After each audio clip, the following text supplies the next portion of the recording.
marami pong bumibili ng ganitong electric water pump na 0.5 horsepower dahil kaya pong paganahin lamang po ng ganito. Oh. Ayan. Kayang paganahin lamang po ng ganitong inverter yung ganitong kaliit ng battery. 220 volts itong itong pump na to.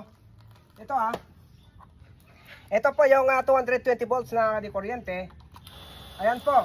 Dahil nga po 0.5 horsepower lang, pati ito ay kaya pong paganahin. Pwede pong ikabit po sa poso na gaya po nitong setup natin ito, 0.5 horsepower po ito. Malakas din po ito kung pambahay lang. Yung gustong umorder ng ganito nasa baba lang po ng ating video yung link ng pag-orderan. Pero ito po, itong 2 horsepower. Itong 2 horsepower 1 horsepower pala. Pero itong 1 horsepower na to, hindi na po kayang paganahin ito. Subukan naman po natin Yan, nakita naman po siguro ninyo. 1 horsepower.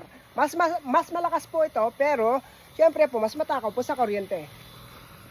Ito po ang saksak po natin Kapag itong 1 horsepower ang pagaganahan po natin Ayan.